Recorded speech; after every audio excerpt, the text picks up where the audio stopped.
Boa tarde, Boa meus tarde, gente. amigos, minhas amigas. Boa Nós tarde. estamos aqui na Sociedade de Estudos Espíritas Francisco de Assis, hoje, dia 21 de março de 2024, quinta-feira. E nesse horário, das 16 horas, nós estudamos essa obra, Diversidade dos Carismas, Teoria e Prática da Mediunidade, do Hermínio de Miranda. Nós estamos estudando o capítulo 10, que tem por título Déjà Vu, né? E hoje nós estamos no meio do item 3, que trata do êxtase, né? Deixa eu só contar os parágrafos aqui. 1, 2, 3, 4, 5, 6, 7, 8, 9, décimo parágrafo, décimo parágrafo. O décimo parágrafo do item 3 tem por título êxtase do capítulo 10. Então, capítulo 10, item 3, êxtase, décimo parágrafo, tá? É o décimo parágrafo aqui. E começa assim: bem felizmente a nossa Regina. Bem felizmente a nossa Regina. Mas antes de nós iniciarmos, vamos fazer a nossa prece. Vamos elevar o nosso pensamento ao alto, ao Pai Criador, a Jesus, o nosso mestre, o nosso guia, a Francisco de Assis, Jesus Gonçalves, aos amigos espirituais que tantos têm nos ajudado na nossa caminhada, que esses amigos possam nos intuir, nos inspirar, nos fortalecer, para que nós possamos continuar nossa tarefa e também rogando ao Senhor que essa chuva que está sendo aí anunciada não venha trazer nenhum problema mais grave para a população das cidades onde ela cair, porque nós sabemos, Senhor, o quanto muitas vezes as pessoas sofrem muito com essas chuvas, né? Além das perdas materiais, há também as perdas, os desencargos, né? Sofrem com as chuvas e é sempre um grande sofrimento, um grande transtorno para todos. Então, que o Senhor nos abençoe, nos fortaleça e nos auxilie. E que cada um de nós possa, cada dia, se conscientizar cada vez mais da sua tarefa, da sua missão, das suas responsabilidades, para que assim a gente possa melhorar cada vez mais e trabalhar cada vez mais na seara do Senhor. Graças a Deus. E lembrando da nossa aula de quarta-feira, né? Amar, o que Emmanuel não fala? Disciplina, disciplina, disciplina. Então a gente vai dizer assim, ó, amar, amar e amar, para fortalecer o quê? O nosso sistema imunológico, como nós vimos, né? E assim adquirir saúde. Então, vamos iniciar aqui o nosso estudo. Capítulo 10, item 2, item 3, êxtase, décimo parágrafo. Diz assim Hermínio: bem, felizmente, a nossa Regina tem a cabeça no lugar e jamais cuidou de formular qualquer doutrina ou fantasia acerca da sua curiosa experiência, né? Como nós vimos aqui, a nossa amiga Regina, ela tem várias faculdades mediúnicas, né? Limitou-se a observar atentamente o que ocorreu com ela, subitamente deslocada em espírito para uma realidade transcendental, desdobramento, porque incomparável em relação a tudo quanto antes ou depois tenha experimentado. Então, ela vai trazer aqui para a gente a experiência dela nesse desdobramento. Como cada experiência dessas é um caso à parte, quer dizer, cada um de nós promove essa experiência, esse desdobramento diferente um do outro. Prefiro transcrever o relato que, a meu pedido, ela, Regina, própria, escreveu a respeito. Ei-lo, aqui é o relato dela, que ela escreveu e mandou para o Hermínio. Entre todos os fenômenos que me aconteceram, diz ela, classifico este como o mais fantástico, o mais gratificante e, ao mesmo tempo, o mais estranho. Durante algum tempo, envolvi-me em uma atividade excessiva. Tinha 3 empregos e várias tarefas dentro do movimento espírita. Cheguei aos extremos da exaustão. A conselho médico, vi-me forçada a reduzir a atividade profissional para recuperar a saúde afetada. Nessa época, eu ouvira dizer que a prática da Hatha Yoga era um método que muito contribuía para o estado de relaxamento muscular e nervoso. Entrei para uma das academias especializadas em busca desse recurso. Então, ela foi fazer yoga. Antes disso, contudo, quis saber exatamente do que se tratava, para ter uma ideia do que me esperava na prática da yoga.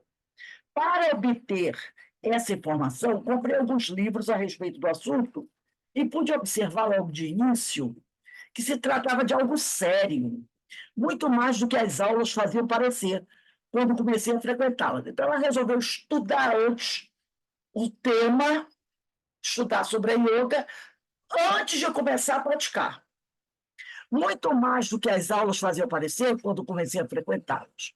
Por isso, limitei minha permanência na academia a 6 meses apenas, o suficiente para aprender a dominar a técnica da respiração, conjugada às posturas físicas correspondentes. Depois disso, passei a realizar as sessões de yoga em minha própria casa, seguindo a orientação dos livros.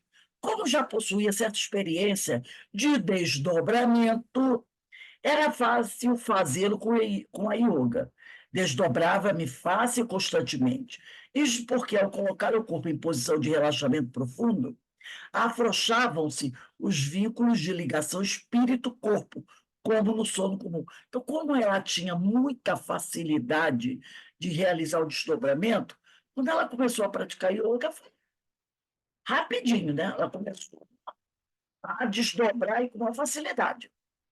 Tornou-se até necessário ter cuidado especial com certas posturas que pareciam facilitar ainda mais o desligamento.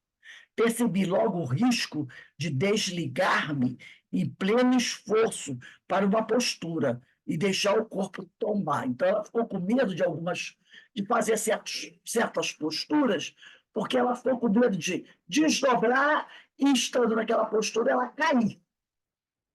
A primeira observação quanto aos exercícios foi a de que, além dos desdobramentos, eu passava a ter um controle mais efetivo sobre o corpo, que ficou mais sensível aos comandos da mente. Percebeu? A mente no comando de tudo, tá? A mente está no comando de tudo. Em pouco tempo, me foi possível, por exemplo, localizar uma contração muscular que estava provocando dor e ordenar o relaxamento correspondente. Olha que maravilha, hein? A dor passava como por encanto. Por essa época andava eu com muitos problemas de saúde, baixa pressão arterial, enxaquecas, engurgitamento do fígado e coisas assim. Tudo isso eu ia curando com os exercícios. Bastava relaxar, dirigir-me aos diversos órgãos com ordens explícitas para que cessassem tais dificuldades. Então, ela começou a comandar o corpo dela, os órgãos dela. Mente, sob o comando da mente. Todo o edifício, vamos dizer assim, né? O edifício físico, ela começou a comandar com a mente dela. Tudo isso eu ia curando com os exercícios. Bastava relaxar, dirigir meus diversos órgãos com ordens explícitas para que cessassem tais disfunções. Certa tarde, após executar a sequência regular de posturas que eu vinha praticando diariamente há 2 anos, entreguei meu relaxamento profundo na chamada posição do cadáver. A técnica é conhecida de todos os praticantes da Hatha Yoga. Começar o relaxamento pelos pés e gradativamente chegar até a cabeça, expedindo os comandos necessários a cada grupo de músculos. Nesse ponto, era como se o corpo não existisse, ou pelo menos eu não o sentia. Normalmente eu parava nesse ponto, isto é, ia aos poucos, reassumindo os controles orgânicos, integrando-os de volta à consciência, até o total despertamento do estado de torpor. Naquela tarde específica, em vez de prosseguir com a rotina e despertar, resolvi avançar a partir daquele ponto para ver o que acontecia. A curiosidade de sempre. Continuei, portanto, a aprofundar o estado de relaxamento, até que me senti fora do corpo. Percebi, porém, certas diferenças.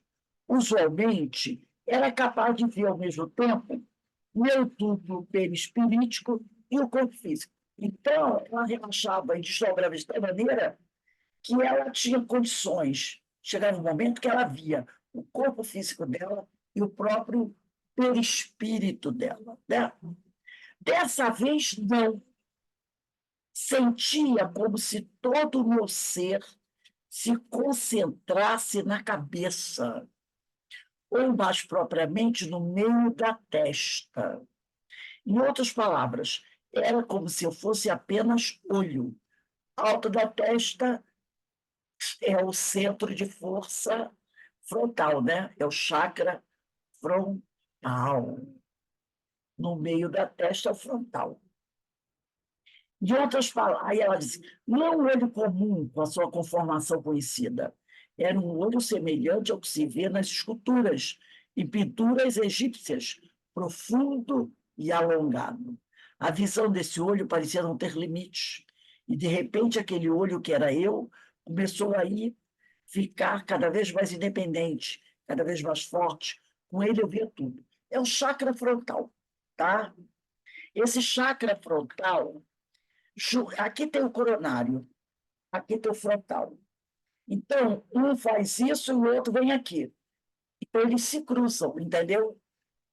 Aí dizem que aqui, nesse momento, justamente quando eles se cruzam, você vai ter a glândula pineal, você vai ter aí a glândula pineal, e tem uma outra glândula também, que eu esqueci o nome, que fica nessa região, deixa eu botar aqui só que A hipófise, é a hipófise? né?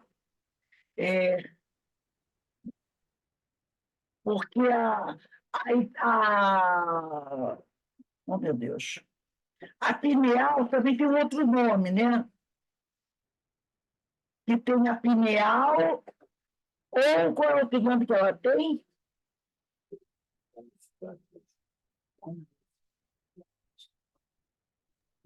Pineal ou hipófise, né? É uma. Hipófise, mas tem uma outra. É pituitária? Deixa eu ver aqui. É interessante isso. Glândula pineal.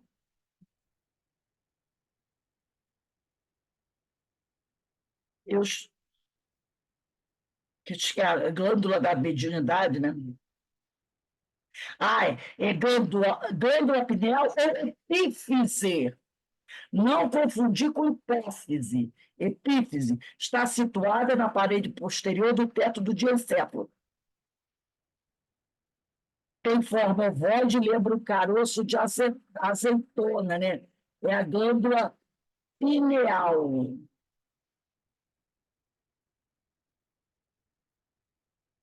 E a hipófise é outra. É a outra. Deixa eu ver aqui. Hipófise. Então, tem a pineal e a hipófise. Hipófise, né? É. Então, a gente percebe A hipófise não é essa localização aqui, não, é em a, outro lugar. a hipófise É é, na parte inferior do cérebro, é embaixo. é porque elas ficam na cabeça, né? É hipófise ou pituitária, e pineal ou epífise, não é Isso, isso? isso, isso. É. Pineal ou epífise. Eu só queria ver uma coisa aqui, mais ou menos. Pineal ou epífise. Eu estava vendo aqui. Tá. A glândula pineal, ela fica bem no centro, tá? E a hipófise fica um pouco mais para baixo. Ela fica um pouco mais para baixo. Mas aqui você tem o chakra frontal e o coronário. Então, diz que quando, é quase como se eles se encontrassem, entendeu? Ali fica a pineal. E a hipófise fica um pouco mais para baixo. Eu acho interessante isso, né? Você conhecer isso. A hipófise fica na base do cérebro. Isso. E como ela está falando aqui, é, desse olho, né? Que o pessoal chama até terceiro olho, né? Os orientais falam terceiro olho. Seria o centro frontal, né? Com a glândula. Doutor, até o Sérgio Felipe, né? Ele tem um trabalho incrível sobre a glândula, os cristais da glândula pineal. Então, ela diz aqui, né? Deixa eu ver. Usualmente era capaz de vir ao mesmo tempo o duplo perispírito que o corpo físico. Dessa vez, não. Sentia como todo o meu ser se concentrasse na cabeça ou, mais propriamente, no meio da testa. É o frontal, tá? E ela diz que não olho comum com a sua conformação conhecida. Era um olho semelhante ao que se vê nas esculturas e pinturas egípcias, profundo e alongado. Então, você tem aí a glândula pineal ou epífise, né? E tem a hipófise também. Tudo nessa região aí do cérebro. Aí ela vai dizer aqui, a visão desse olho parecia não ter limites. E, de repente, aquele olho que era eu, começou a ficar cada vez mais independente e cada vez mais forte. Com ele eu via tudo. Percorri todo o meu corpo com esse olho e vi os órgãos internos mais nitidamente do que se estivesse diante de um aparelho de radioscopia. Os ovários me chamavam atenção, em particular, pois se mostravam iluminados por uma luz fosforescente. Podia observar as veias, o sangue a circular, o coração pulsando no ritmo que eu lhe determinava. O grande espetáculo, contudo, era o cérebro. Parecia uma usina elétrica, uma casa de força, pulsando, todo iluminado, e cujo ritmo de funcionamento produzia um fenômeno que eu interpretava como um som característico. De repente, eu saí do cérebro. Aí é que experimentei uma sensação fantástica. Todo o meu eu era aquele olho, e era tudo luz e vida. Em seguida, transpus as últimas limitações, as daquele olho. Isto é, eu era. Eu sabia que, como me dizia, ou melhor, tinha o conhecimento. Eu sou vida, eu sou força, eu sou tudo. Aquele corpo ali nada é. Então, de repente, ela teve essa plena consciência do espírito imortal, né?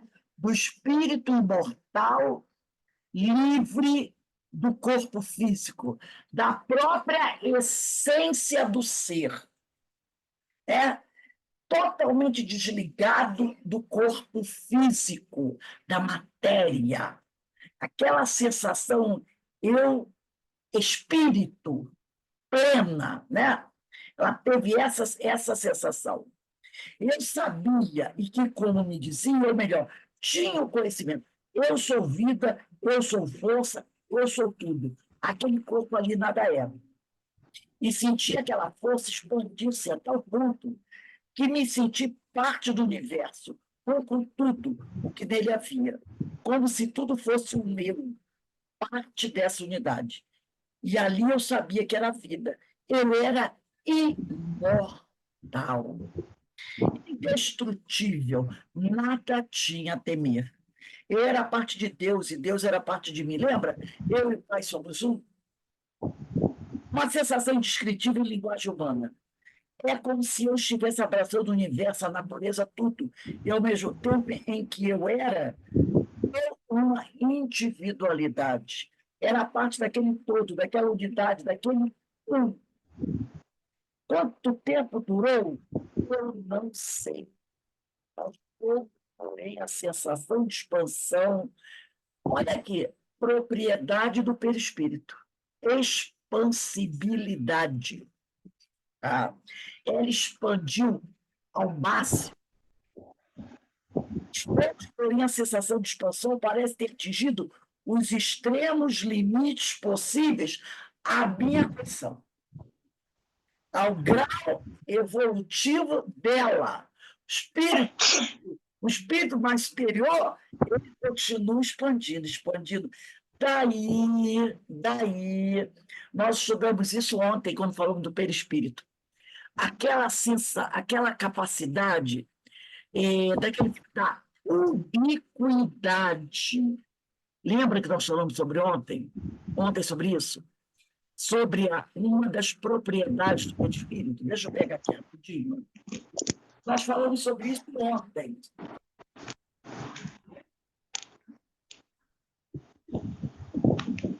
Aqui.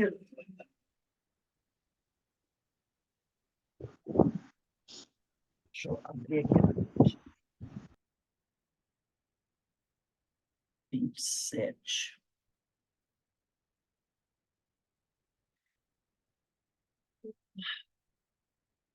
E sustentadora.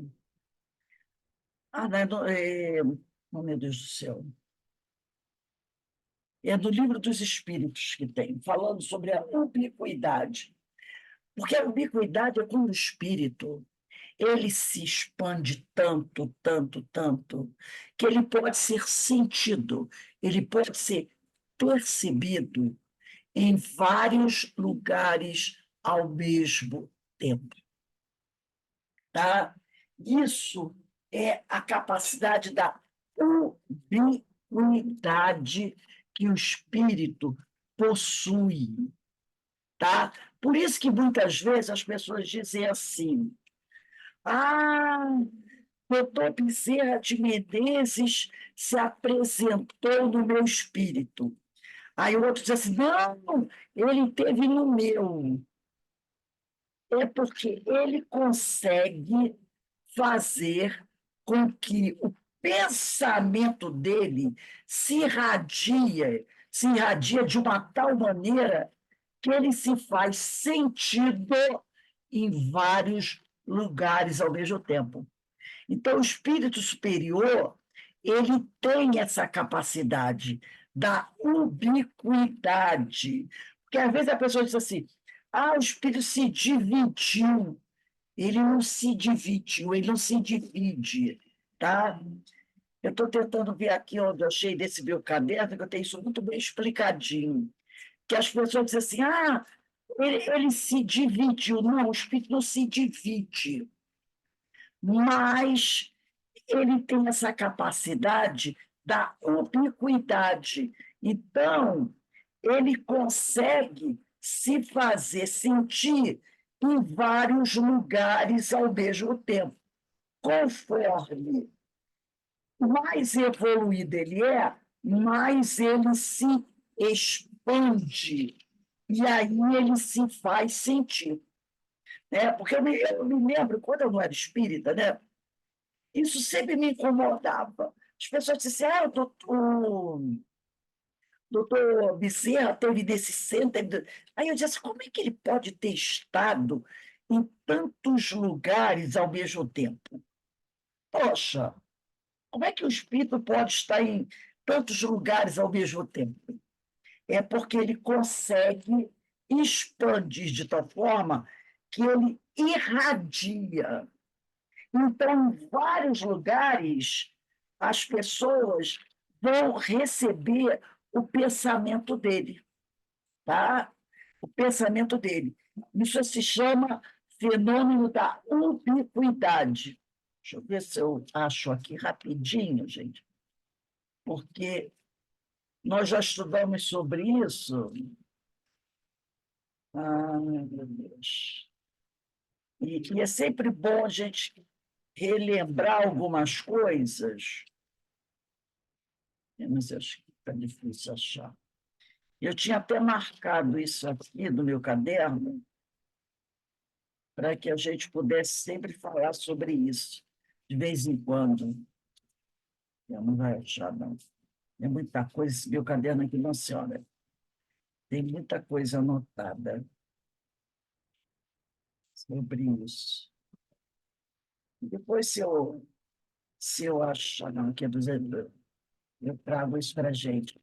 Então, a gente, conforme o espírito vai evoluindo, ele tem essa capacidade, né, da ubiquidade. E não, é diferente de desdobramento, tá? Deixa eu ver. Só um minutinho, gente. Se eu acho. Eu tinha até marcado isso. Ah, está aqui. Está aqui. Acho que é questão 92, não é não? Isso, questão 92. Eu achei aqui no caderno também. Questão 92, ó. Pergunta dos espíritos, de Kardec. Tem os espíritos o dom da ubiquidade? Por outras palavras, o espírito pode dividir-se ou existir em muitos pontos ao mesmo tempo.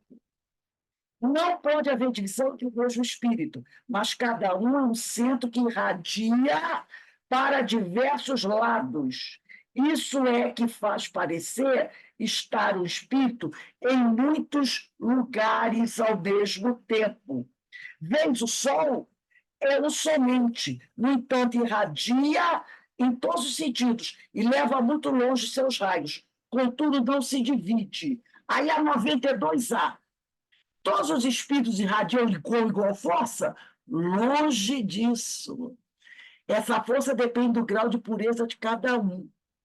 Olha o caso da Regina. Ela teve um momento que ela teve que parar. Olha a notinha de Kardec. Cada espírito é uma unidade divisível, mas cada um pode lançar os seus pensamentos para diversos lados, sem que se fracione para tal efeito. Nesse sentido, unicamente, é que se deve entender o dom da ubiquidade atribuído aos espíritos. Dá-se com eles o que se dá com uma centelha, que projeta longe a sua claridade e pode ser percebido em todos os pontos do horizonte. Ou ainda, o que se dá com o homem que, sem mudar de lugar e sem se fracionar, dividir, transmite ordens, sinais e movimentos a diferentes pontos. Então, a ubiquidade pode ser percebida ao mesmo tempo, quer dizer, o espírito pode ser percebido ao mesmo tempo em 2 ou mais lugares, tá? Então, o espírito, ele não está nesses lugares onde ele é percebido. Ele pode irradiar o pensamento e ser percebido nesses lugares. Não confundir com bicorporidade. Gente, não pode confundir ubiquidade com bicorporeidade. A bicorporeidade é o corpo físico num lugar e o corpo espiritual em outro lugar. Desdobrou. O corpo ficou na cama e o espírito foi passear, tá? Então, o espírito se desdobra.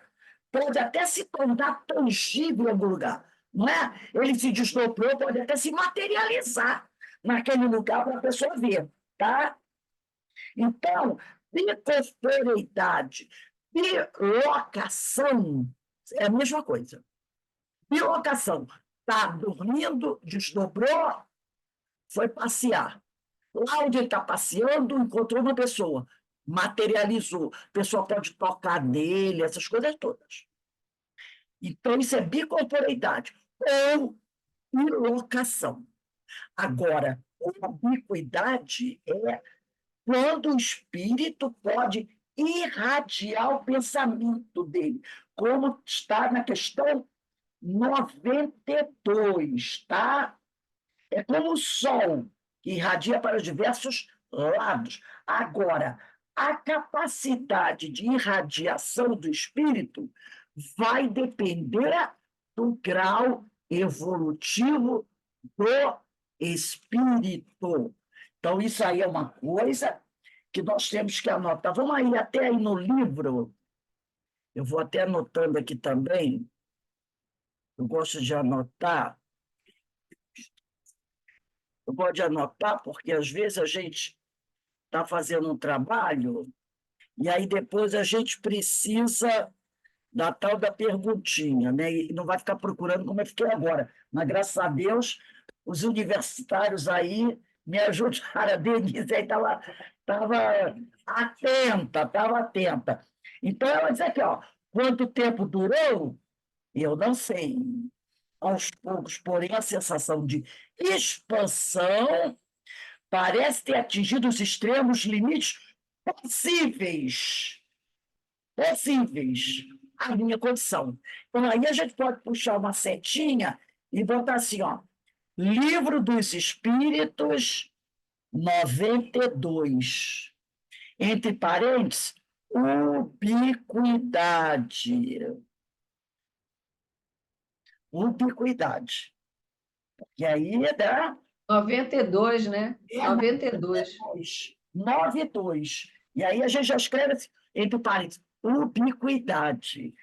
E como ela falou aqui, ó, ela foi até os limites possíveis à condição dela, ao grau evolutivo dela. No espírito superior, podia ir muito mais, né? Muito mais. Mas ela, porque na 90, pode até botar aí, ó, em Livros do Espírito 92 e 92A, que a 92A vai falar que nem todos irradiam com a mesma força, né? Depende do grau evolutivo. Aí ela diz aqui, né? E aí ela começou a diminuir, quando ela chegou ao máximo que ela tinha condições. Começou a diminuir como se encolhesse, e aos poucos fui ficando menor, até unir-me novamente ao corpo. Quando isso se deu, já no corpo, fiquei ali deitada no chão, envolvida em emoções e sensações literalmente indescritíveis, irreproduzíveis em linguagem humana. Lembro palavras soltas, pobres e vazias que nada dizem. Alegria, né? Felicidade. Repare que ela aqui está falando que ela está querendo dizer o quê? Que as sensações que ela teve, a linguagem humana não consegue dar o verdadeiro sentimento, não consegue expressar realmente o que ela disse, o que ela sentiu. Olha só o que ela diz aqui. Eu sabia, lembro palavras soltas, pobres e vazias, que nada dizem. Alegria, a palavra alegria não conseguia expressar o que ela sentiu.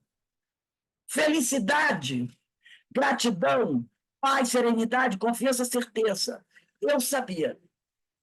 As palavras, quando os espíritos dizem, né, não temos palavra para representar isso, as sensações que ela teve, no vocabulário nosso, ela não conseguiu palavras para representar as sensações que ela teve.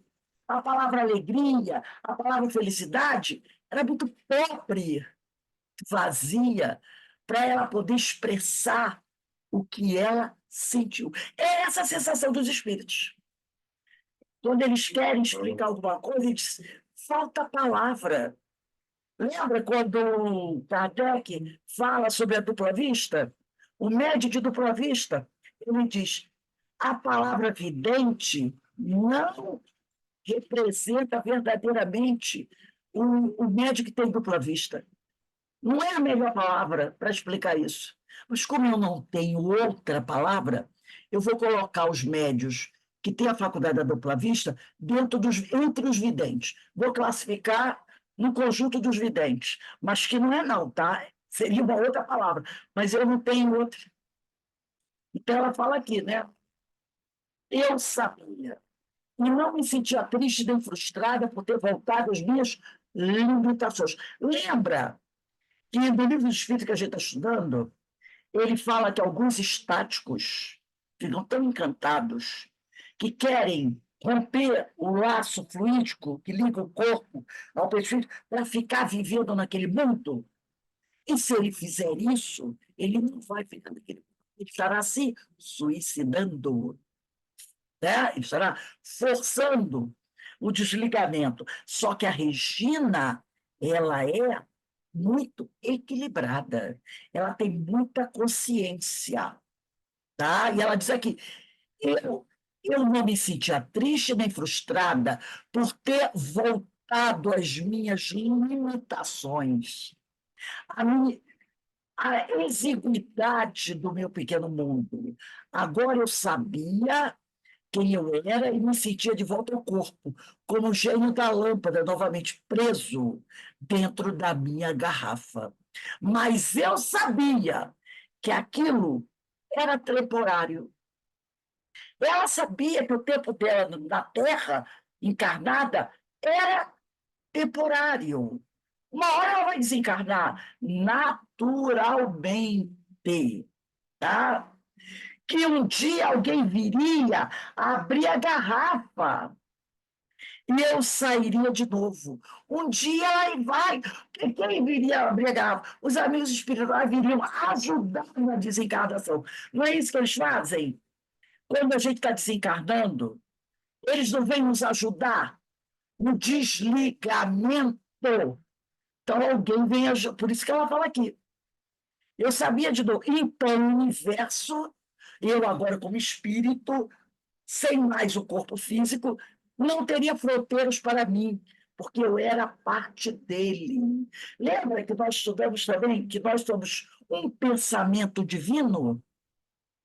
Nós somos um pensamento divino. Teria sido a visão cósmica de que falam os místicos orientais? Não sei, seja o que for, foi maravilhoso. Olha que coisa espetacular, né? Foi maravilhoso.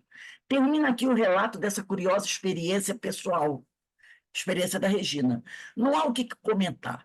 Quando o Cristo disse que somos deuses, ou que ele e o Pai são uma só realidade, com toda certeza, tinha essa experiência em mente. Não quis dizer com isso que ele é Deus, mas que todos nós somos, dado que so, mas que todos nós somos, dado que somos todos dotados do mesmo potencial divino, não destinados a rivalizar com o Pai, porque ele é eterno e nós somos imortais, mas a participar do seu pensamento e das suas emoções, da sua sabedoria e do seu amor. Toda a partícula de luz é luz também.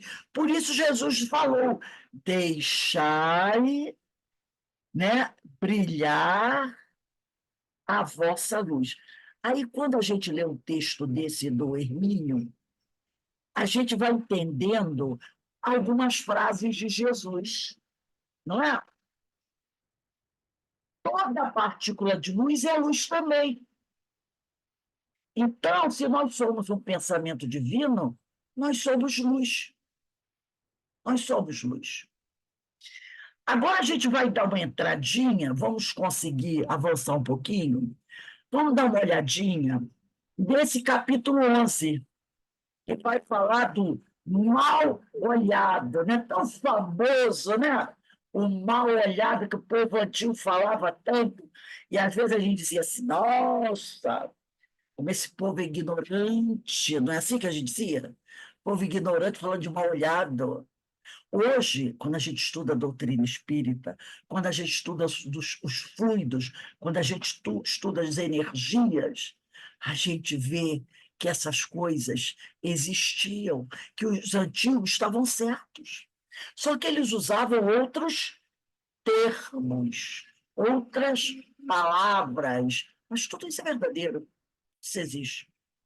Aí olha o que ele diz aqui, ó. Vamos lá. Ele diz aqui, mal olhado, capítulo 11. Item 1, a desencarnação do chuchuzeiro, a desencarnação do pé de chuchu. Em tempos outros, ainda jovem, eu vivia numa cidade do interior e no modesto quintal. Colhíamos alguns legumes para os gastos da casa.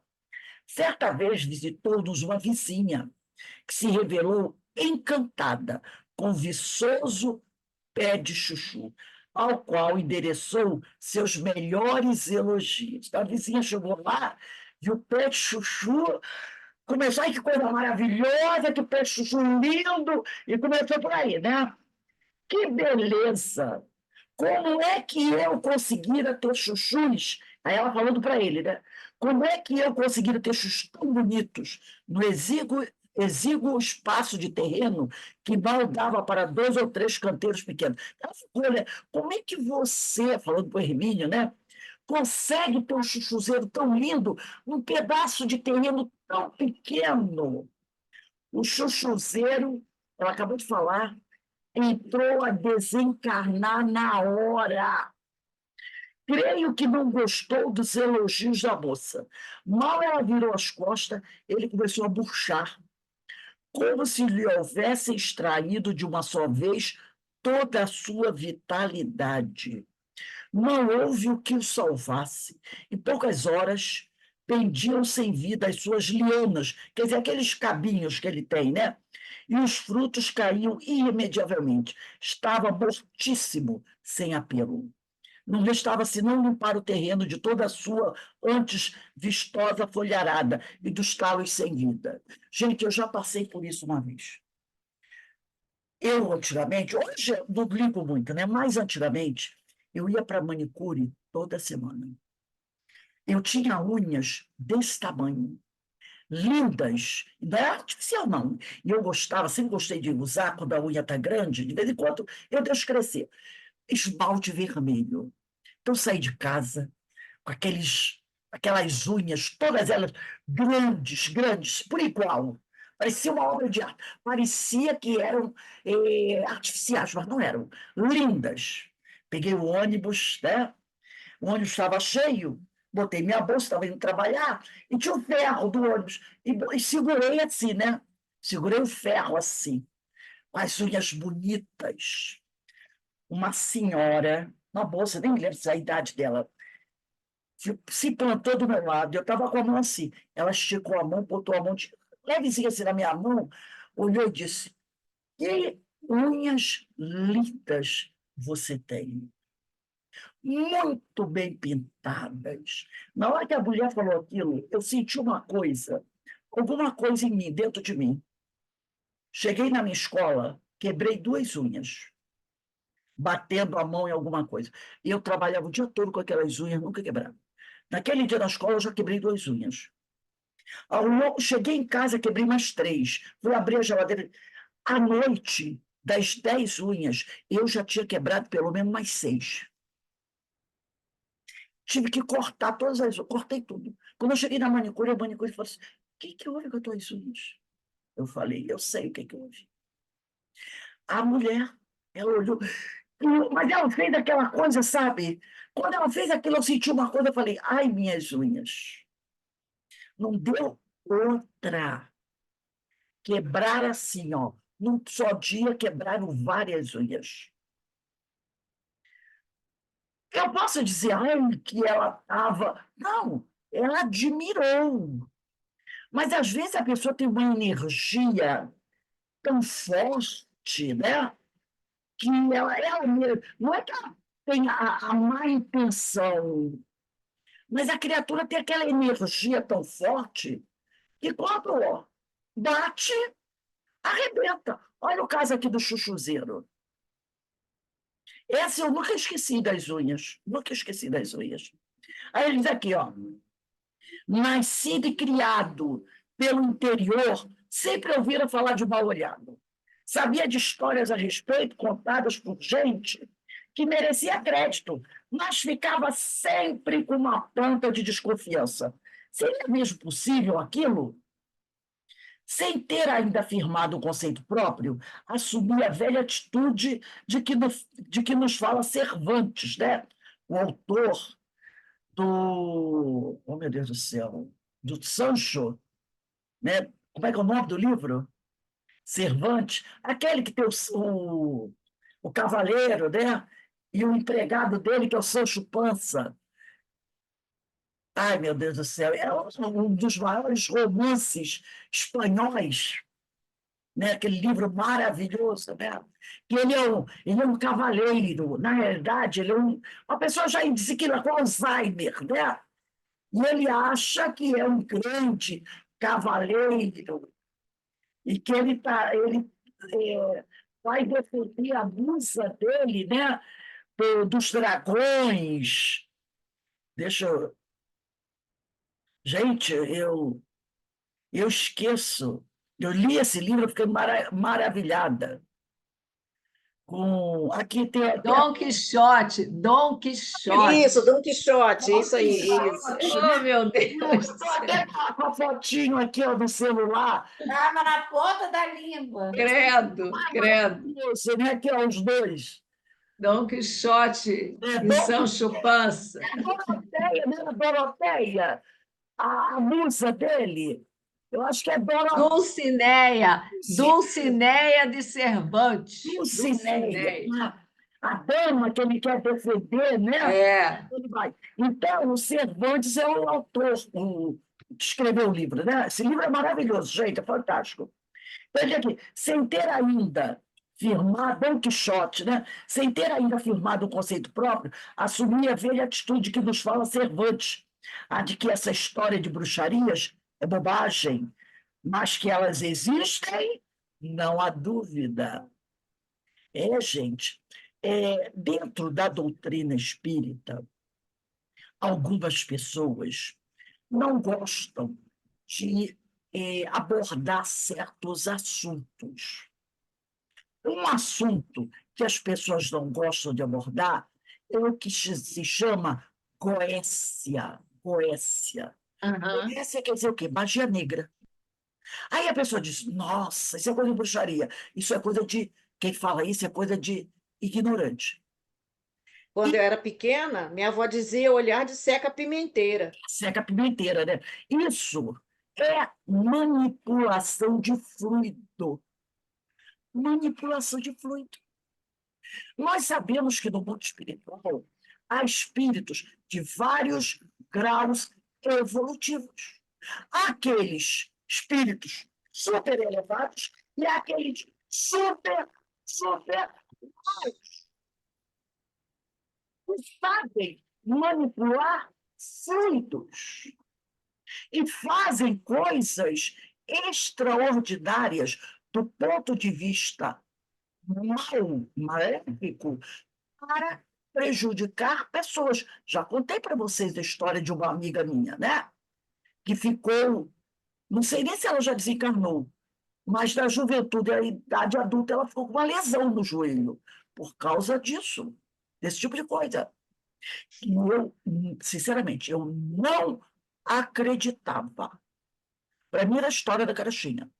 Mas quando ela contou o fato com uma pessoa que estava do lado e obrigou essa pessoa a confirmar, sendo que essa pessoa foi a causadora do problema, foi aquela que provou, que levou o problema a acontecer, e a pessoa disse, é verdade, é verdade. E foi uma coisa bem triste, né? Uma coisa bem, vamos dizer assim, desprestigiante para aquela pessoa. Aí eu passei a acreditar. Então, isso é bruxaria, magia negra, Goécia, do Frei Luiz, eles fazem trabalho anti-Goécia, né? Para desmanchar essas coisas ali. Os espíritos inferiores, tem espíritos que trabalham com essas coisas, mas não passa de manipulação de fluidos. Você pode manipular os fluidos para coisas boas, não é? Para curar as pessoas, para fazer o bem, e você pode manipular fluidos para fazer o mal.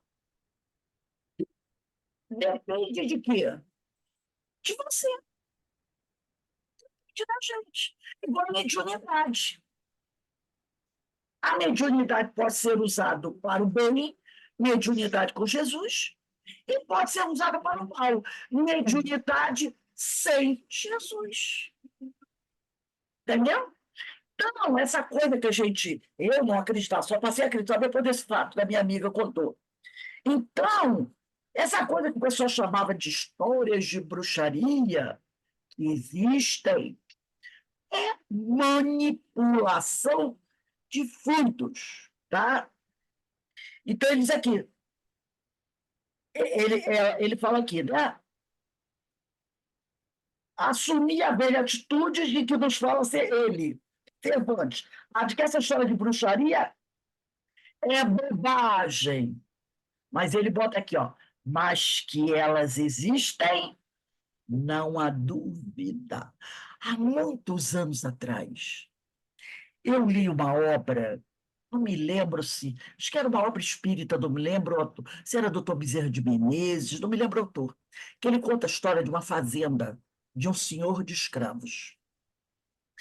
E ele, esse senhor de escravos, era casado com uma mulher, né, que tinha uma saúde de ferro, belíssima, belíssima. E esse senhor de escravo era muito ruim, maltratava demais. E a mulher dele começou a adoecer. E havia um homem, um senhor escravo na fazenda, já bem idoso, né? E ele mexia com ervas. Ele mexia com ervas, e aí o fazendeiro já tinha mandado chamar todo tipo de médico, né? Para tratar da mulher dele. E a mulher dele não melhorava, não melhorava. Aí ele chamou esse escravo e mandou que ele cuidasse da mulher, da esposa dele, com as ervas dele, né? Ele começou a tratar, ela começou a ter certas melhoras. Dava chá para ela, aquela manipulação de ervas, né? A mulher estava tendo uma melhora, uma melhora. E o fazendeiro estava todo contente, tratando bem o escravo, o escravo já estava lá com seus 70 anos. Esse escravo tinha um neto. E o fazendeiro, um dia, o neto do escravo fez um não sei o quê, ele pegou o menino, botou lá na madeira, lá, esqueci o nome agora, minha memória, do escravo, Tronco, no tronco, no tronco. deu dar uma surra no menino tão violenta, que o menino desencarnou. Era neto do velho que tratava da esposa dele. Passados 2 meses, a mulher começou a piorar, piorar, piorar, piorar, piorar. Jovem, bonita, mas também muito orgulhosa, aquela coisa, né, que a gente sabe como é que é, né? Ficou em cima da cama toda entrevada, mas não morria, não. Tinha dores atrozes, gritava de dor. E o fazendeiro era apaixonado pela mulher. Nisso, ela ficou uns 3, 4 anos nessa coisa. Finalmente se encantou. Um dia, né? O fazendeiro foi falar quando ela desencarnou, com o velho, e falou para ele: Você não cuidou da minha esposa? Você não cuidou da minha mulher? Que se você tivesse cuidado dela verdadeiramente, ela não tinha ficado assim, não tinha passado esses 3, 4 anos sofrendo. Bem feito, bem fiz eu que mandei matar seu neto. Aí o escravo olhou para ela: E por que que o senhor acha que ela piorou e passou 3, 4 anos sentindo dores atrozes, como se estivesse vivendo um inferno? Por que o senhor acha? Aí o fazendeiro entendeu. Depois que o neto dele morreu, ele começou a dar para ela uns chás, uns pozinhos, que foi entrevando a mulher. Ele falou: Por que que o senhor acha que ela ficou assim? Eu fiz ela sofrer o que o senhor fez sofrer o meu neto. Logicamente que ele matou o escravo, Mas, entendeu? Essas coisas existiam, gente. Existe até hoje. Infelizmente, nós estamos em 2024. Ainda existem lugares onde essas coisas são feitas. Não pensem que é maluquice minha, não fala, Carmen? No lar de Frei Luiz, uma vez eu fui lá dentro, conhecer o centro espírita, aí eu vejo assim os tratamentos que existem lá. E tem assim, antigoécia. Eu digo, meu Deus, o que será esse negócio de antigoécia? Eu frequentava outra casa espírita, eu nunca tinha ouvido falar. É isso aí, É isso aí. bruxaria, sei lá. Mas eles fazem o tratamento de antigoécia e tem um dia certo. Então, hoje, em 2024, você encontra pessoas que procuram essas casas espiritualistas, onde lá tem médiuns e espíritos que o que você quiser pedir, ele faz. Você tem compromisso. Ah, eu quero ajudar a mamãe que está doente. Ele ajuda. Ele ajuda. Ah, eu quero deixar fulano entrevado. Ele faz. Ele pede que você pague lá o que ele quer que você pague, né? A gente não sabe ter isso? Roupa, perfume, joia, essas coisas pegam, gente. São espíritos tão materializados que eles pedem essas coisas. Então, tem pessoas que trabalham, médios que trabalham com esses espíritos, fazendo essas coisas. Pode parecer coisa maluca, mas não é. Isso é para a gente entender, quando Kardec, lá no Livro dos Espíritos, diz que no nosso planeta, ainda, a raça que existe aqui no nosso planeta, ainda é muito, muito imperfeita. Tem gente que faz coisa para o outro perder emprego, para o outro abandonar a família. Já não ouviu falar isso? A mulher que se apaixona por um homem e quer mandar fazer coisa para o homem abandonar a família. Ou então para destruir uma pessoa, para a pessoa se tornar alcoólatra, para a pessoa perder tudo, ficar na miséria. Essas coisas existem. Não é tolice, não é fantasia, não. Procura que você encontra. E alguns livros espíritas já falam sobre isso. Isso é manipulação de fluido. Ah, não pode, não pode. O homem, o homem faz coisas que a gente às vezes fica assim, ó, não acredito. Faz esse tipo de coisa. Então, ele diz aqui, né? O malogrado chuchuzeiro, quer dizer, o infeliz chuchuzeiro foi a primeira demonstração disso. Não havia bruxaria, mas lá estava ele, o chuchuzeiro, reduzido a um montão de folhas e caules mortos. A dúvida ficou no ar por muito tempo, ou melhor, em suspensão na minha mente. Quando li o Livro dos Espíritos pela primeira vez, alguns anos após a dramática desencarnação do pé de chuchu, encontrei essa resposta à pergunta 552 de O Livro dos Espíritos. Vamos lá pegar aqui esse 52 do Livro dos Espíritos? Olha o capítulo, olha só, capítulo 9, da intervenção dos espíritos no mundo corporal. Item, poder oculto, talismãs, feiticeiros. Pergunta 552. Que se deve pensar da crença no poder que certas pessoas teriam de enfeitiçar? Algumas pessoas dispõem de uma grande força magnética, de que podem fazer mau uso. Olha aí. De que podem fazer mau uso. Se maus forem seus próprios espíritos.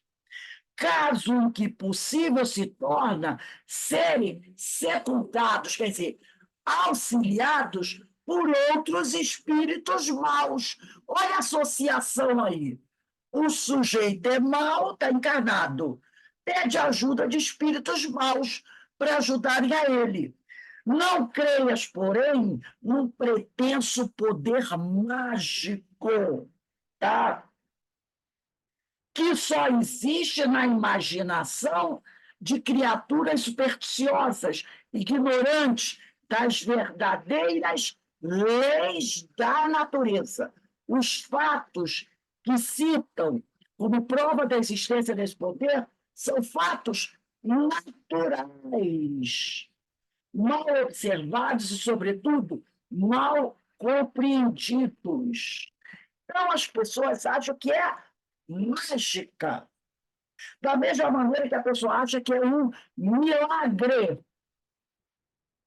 Entendeu? Milagre, mágica. Não. Não é milagre, nem é mágica.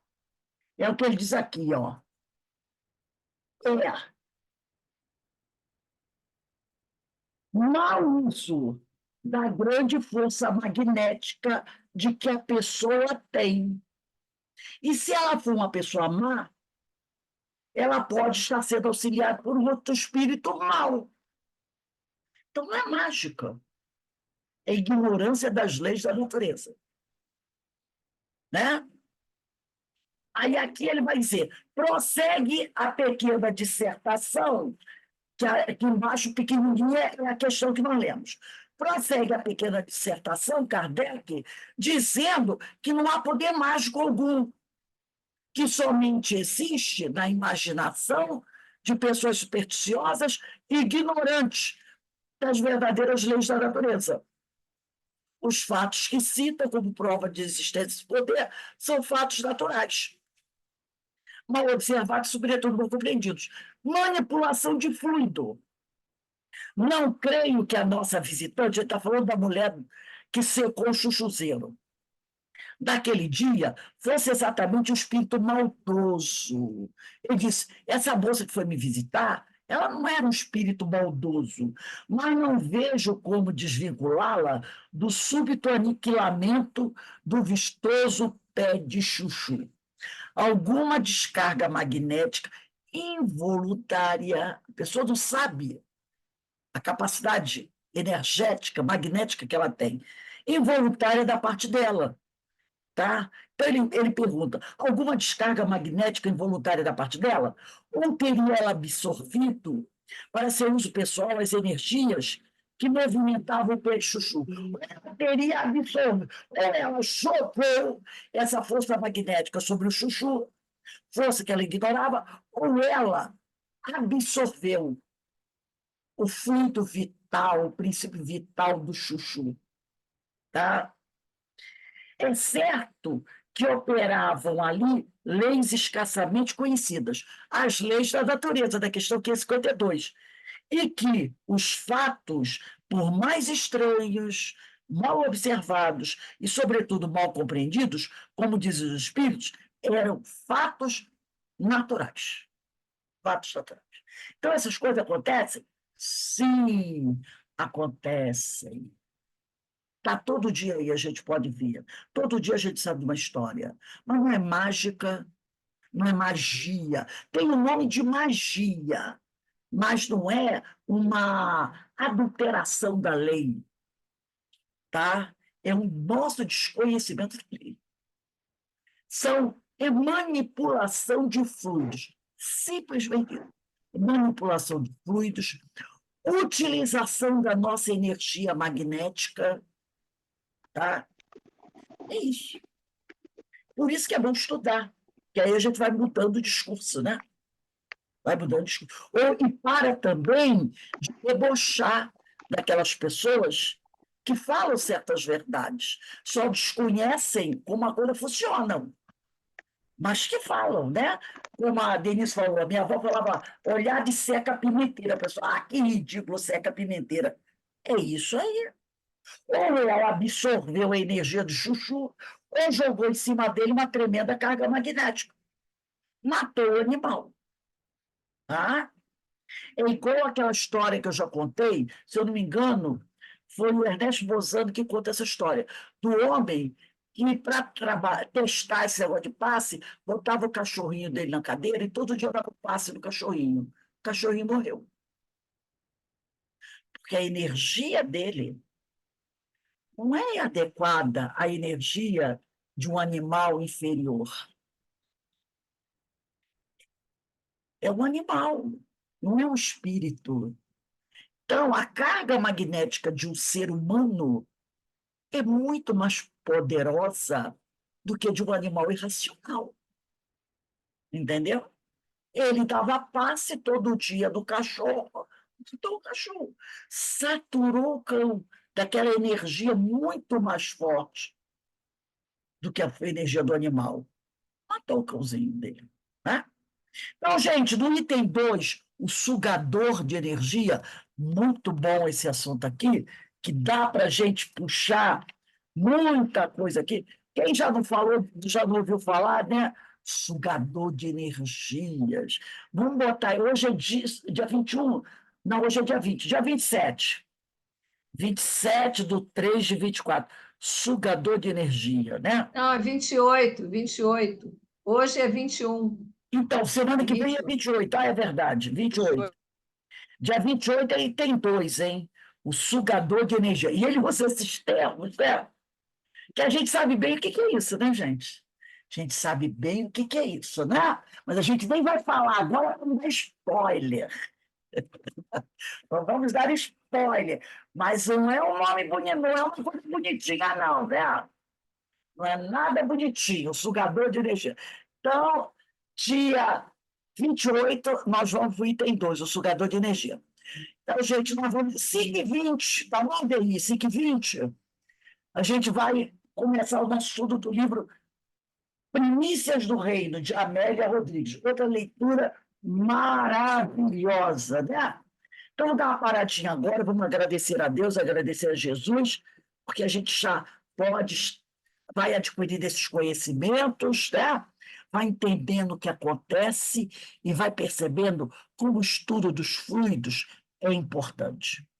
Então, que o Senhor nos abençoe e nos fortaleça. Eu vou dar uma paradinha aqui, vou passar